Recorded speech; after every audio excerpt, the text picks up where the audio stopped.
Bung Arief ini saya ketemu pertama kali tahun 2004. Saya baru saja menjadi komisaris utama di PT Telkom Tbk. Sebagaimana biasanya, saya itu selalu ingin melihat lapangan.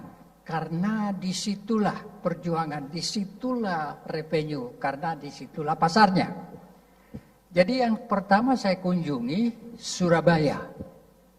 Nah, Surabaya itu adalah headquarternya divisi regional 5 ya, itu Jawa Timur. Nah, itu memang daerah yang keras di situ ya. Nah, saya belum pernah ketemu Bung Arief pada waktu itu, tapi saya dijemput di airport. Dari airport sampai ke hotel, seluruh isu dan seluruh prospek dan apa yang terjadi di divisi regional 5 itu sudah disampaikan kepada saya dengan begitu sistematis dan bisa saya tangkap sebagai komut yang baru belajar mengenai telekomunikasi ini. Itu kesan pertama. Apa yang terjadi? Penggantian direksi di Telkom. Saya kemudian mengusulkan 2 orang yang pada posisi divisional regional manager gitu pada waktu itu. Nah, yang kepilih Bung Arief Yahya. Bukan saya yang memilih, saya hanya mengusulkan atas dasar bahwa Bung Arief ini punya talent. Talentnya itu kemudian nampak lagi tak kala saya menjadi ketua Dewan Juri Anugerah BUMN dan pada tahun 2012 memang Bung Arief terpilih menjadi Best CEO. Lalu apa pula dasarnya? Karena saya dulu komuk di Telkom dan beliau adalah dirut Telkom, berarti KKN. Bukan itu alasannya. Tidak ada KKN. Saya adalah orang yang paling tidak ingin ada KKN.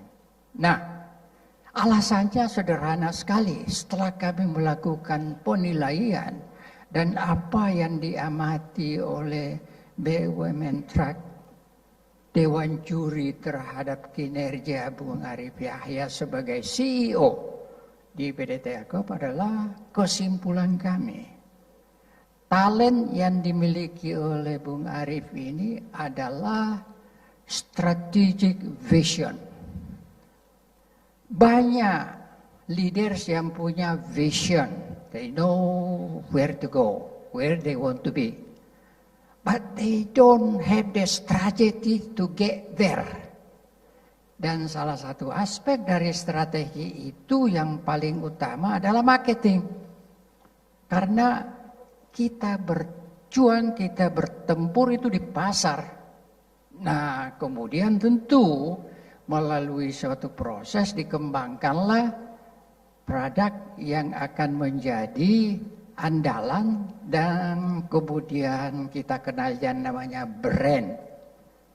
Jadi brand, for example, yang waktu Pak Arief ini menjadi menteri ya, itu luar biasa itu ya.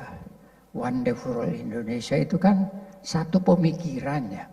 Diawali dengan pemikiran, tetapi kemudian di spend money to actually membuat brand itu menjadi pilihan gitu ya.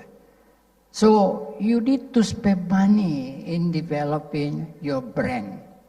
Saya pernah tahun 90 diangkat menjadi ketua Badan Promosi Pariwisata. Saya pernah ngomong sama Bung Arief ya. Nah, kebiasaan orang Indonesia. They don't want to spend money in marketing and branding. Ya.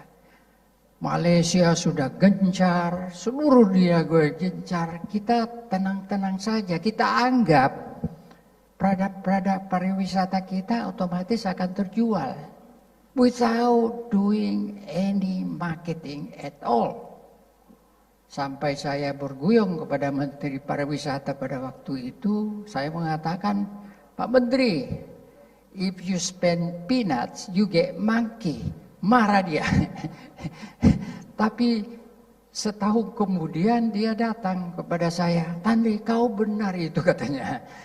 Nah, saya kira apa yang dilakukan Bung Arief Yahya di dalam karirnya memang layak mendapat bintang yang akan dianugerahkan kepada beliau pada malam ini. Dan ini kita harus memberikan apresiasi ini sebagai bangsa Indonesia. Bukan saja hanya karena BUMN Trust, tetapi kita harus memberikan penghargaan ini sebagai anak bangsa. Mudah-mudahan banyak yang bisa mengikuti jejak beliau. We need more people with creativity, with innovation, with the strategy and the vision ke depan ini. Saya ucapkan selamat kepada Bung Arief kalau Dr. Insinyur Arief Yahya MSc itu resminya. Tapi kalau saya, Rif, gimana lo? Saya anggap ini memang adalah my discovery. Saya banyak discovery saya, tapi salah satunya adalah Bung Arief. Selamat ya, Rif. Ya.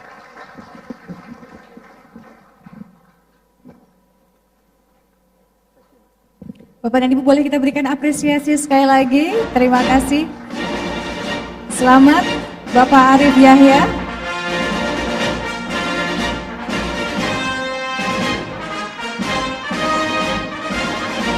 Terima kasih Bapak Tandri Abeng, dan selamat kepada Bapak Arief Yahya. Terima kasih Bapak-Bapak, kami persilakan untuk kembali ke tempat.